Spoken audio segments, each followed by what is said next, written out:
It's gone, nowhere to be found. My bag is missing, and it had my passport in it, I said, my voice shaking. Frantically searching, I looked up to see my mother-in-law, Olivia, watching me with a sardonic smile. It's what you deserve, she sneered. A foolish wife like you has been struck by divine retribution. We're heading back to America first. This is goodbye for you. With that, she burst into loud laughter. I realized then that entrusting my bag to Olivia was a mistake. Her actions plunged me into darkness. I am Madison, 30 years old, married to Mark for 3 years. We don't have kids yet but live a happy life in a town close to my in-laws' house. Even after getting married, I worked hard, dedicating my energy to both my job and household chores. My father-in-law passed away 5 years ago, and Olivia, living alone, often came to our house to complain about my housekeeping, which became a source of stress for me. Why don't you just give up being a working mother? You're not doing any significant job anyway. You can't work properly and your housekeeping is mediocre. It's sad for Mark. Supporting him properly is what a wife should do, she'd say, rubbing a finger across our floor. There's so much dust. It's disgusting, she sighed dramatically. As Olivia put it, I'm not great at housework. I admit that, but being accused of dust buildup was unfair. I cleaned every morning before work and cooked with our health in mind. Yet Olivia said whatever she liked. Belittling me was her way of stress relief. Honestly, every day was a struggle. Then Olivia suddenly wanted to go on a family trip with us. She invited us and Mark's sister's family too. My sister-in-law, Emma, like Mark, is very mild-mannered and we often visit each other's homes, so I had no issue with her. But the idea of traveling with Olivia made me uneasy. I frequently discussed Olivia's snide remarks with Mark, so I shared my apprehensions about the trip. Mom wants to go with us. Maybe she wants to create happy memories with you. It's a chance for you to get over your discomfort with Mom and build a more open relationship, Mark optimistically suggested. That's true. It's our first trip with your mom. Maybe we'll make great memories and break down barriers, I said, encouraged by Mark's kind smile. I decided to enjoy the trip. Olivia made all the plans, including the destination and itinerary, so we just matched our schedules. I wonder where Mom's planning to go. I hope it's not too expensive, I said. Then Mark casually mentioned, oh, she emailed saying we're going to Australia. I sighed at his words. My fears were confirmed. Olivia, unconcerned about our financial situation, chose an extravagant international destination. Well, can't help it. Mom chose it, so let's indulge her this time, Mark reasoned. Understanding his feelings, I somehow managed to fund the trip from our savings. Mark, Emma's husband, and I aligned our vacations with the trip, and all that was left was to depart. On the day, we safely arrived in Australia. The time flew by as we enjoyed the magnificent natural scenery and delicious food, and soon it was time to return home. It was a wonderful trip.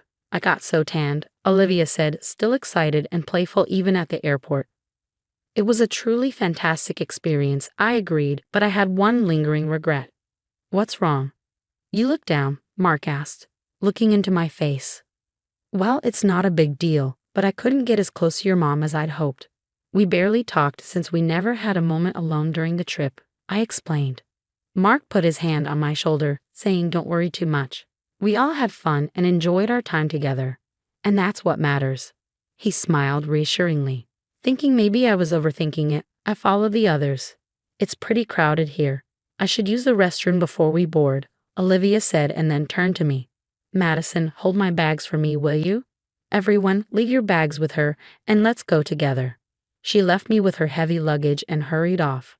I wanted to go to the restroom too.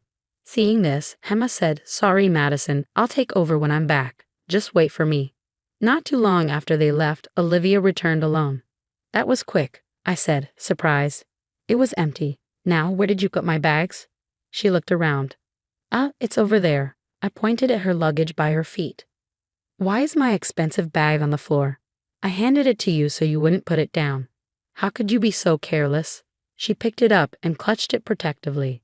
But it was heavy, and I was holding everyone else's bags too, I protested. Enough.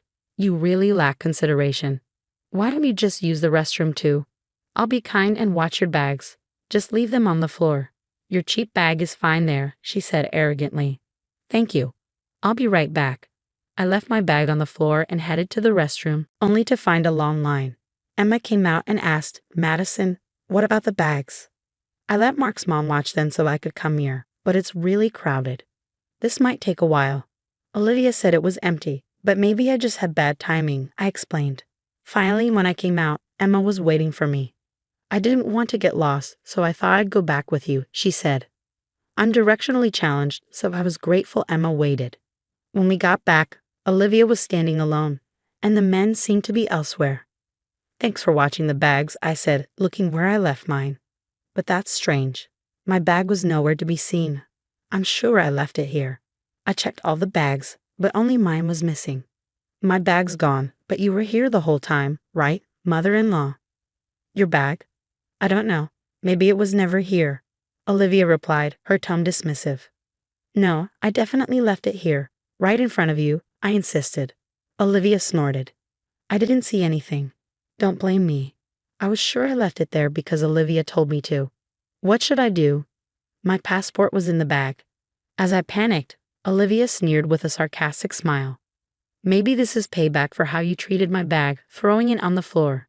A terrible wife like you deserves to be punished by not returning to America. I don't have time to deal with you. You're on your own. We're leaving without you," she laughed mockingly. I was filled with anger at Olivia's cold words. This wasn't just my problem. My bag had everyone's passports in it. Without it, none of us could go back to America. Olivia's face froze upon hearing this. "What? Why on earth do you have everyone's passports?" She grabbed my arm, raising her voice. Emma, who had been listening to our conversation, anxiously explained to Olivia. "Since we had a lot of luggage, we were worried about losing the passports, so Mark was managing them.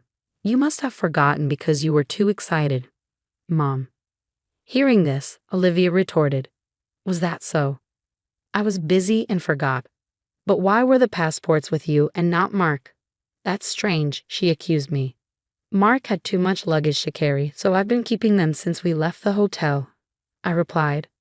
Olivia, with veins throbbing on her temples, said, "Why didn't you say something so important? I had no idea your bag had everyone's passports. I would have kept an eye on it if I knew." I couldn't believe her words. "What do you mean? You took your eyes off my bag. Earlier you said you didn't know about it. So was my bag stolen?" Emma, looking pale, confronted Olivia. "Mom, explain what happened. Was Madison's bag really stolen?" Olivia snorted. "How would I know if it was stolen?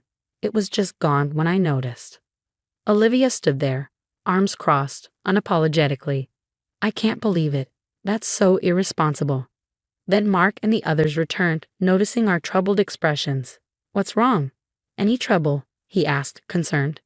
After I explained everything, Mark sighed, looking at Olivia. "This is urgent. We need to search for the bag right away." Mark and I exchanged a look of agreement. "I definitely left it here, Olivia. You told me to put it there, remember?" I pointed to the corner where all our luggage was placed. It took us about 15 minutes to return from the restroom. It must have been taken during that time. "Olivia, where were you standing?" I asked. "I was right here the whole time watching the bags. I wouldn't wander off from everyone's important luggage, but your bag was on the edge, out of my sight. I'm only human. I can't be perfect." She turned away. "Let's file a theft report and check the surveillance cameras. The thief might still be nearby.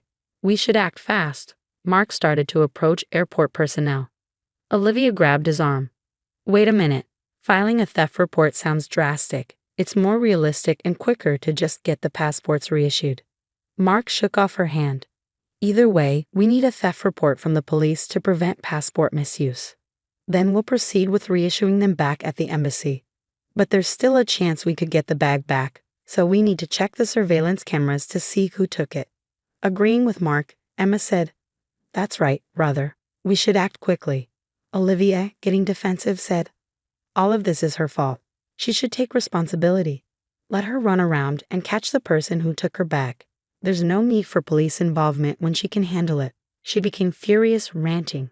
Emma retorted, "That's no way to talk. Calling Madison this woman is really upsetting, Mom. It was you who didn't wash the bags properly. Don't shift the blame onto her."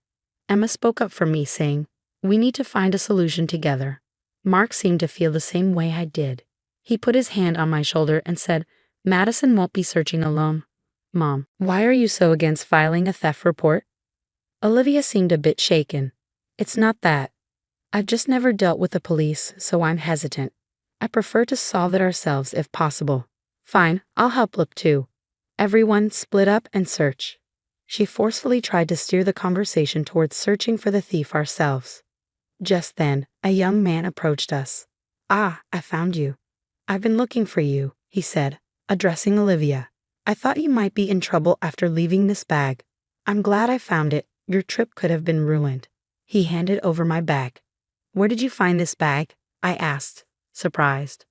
The lady left it on a table in the lounge over there. I tried calling out to her, but she didn't hear me and disappeared into the crowd. So I've been looking for her, he explained. We were stunned by his words. The lounge? She left it there without giving us a second thought. The young man handed the bag to Olivia. Please be careful. You're lucky I found it. Someone else might have taken it. We thanked the young man profusely in place of a frozen Olivia. Turning to her, Mark demanded, Mom, what's going on? How do you explain the bag being in the lounge? His voice trembled with anger. No explanation is needed. Mom deliberately left Madison's bag in the lounge, right? And she wasn't watching our luggage either. Everything she said was a lie. It's unbelievable that she would be so cruel to Madison, leaving her bag in a distant lounge. She was trying to avoid camera checks because she knew it would expose her, Emma said, looking at Olivia with disdain. I quickly checked the contents of the bag. All the passports are here, wallets and mobile phones too. All safe. We were really lucky to have such a kind person find it. Relieved yet angry, I confronted Olivia. How could you do this, Olivia? Why would you do something like this? Olivia responded without remorse. Well, she threw my precious bag on the floor. I was just upset. I'm not the bad one here. Who would have thought this dirty bag had everyone's passports? It was just a moment in the lounge. I didn't leave your luggage unattended, so don't get it wrong. Hearing this, Mark raised his voice. Enough already. What do you think Madison is? I've always known how hard you've been on her since we got married. I kept telling Madison to be patient, hoping your attitude would change, but I was wrong. I failed to empathize with her suffering. I'm sorry, Madison. Mark apologized to me, his sincere words and attitude bringing tears to my eyes. Mark then turned resolutely to Olivia. Mom intentionally took someone else's property. It's equivalent to theft, even if you don't realize it. Checking the surveillance cameras would prove your guilt. Olivia was shocked. Wait, Mark, you're not really going to report me to the police, are you? We're family, and Madison is your wife, even if by marriage. There's no crime in a mother taking her daughter's bag.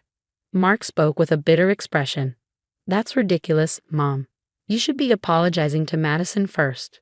Trying to escape the situation without admitting your fault and using family as an excuse is embarrassing as your son. We won't report to the police, but we're cutting ties with you. Don't show your face to me and Madison again. We'll take a different flight home. He took my hand.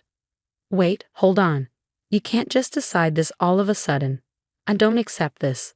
Please think it over. I'm begging you. I'll apologize. Forgive me, Olivia pleaded, clinging to Mark's feet. Mom, this is disgraceful. Stop it, Emma said, pulling her away.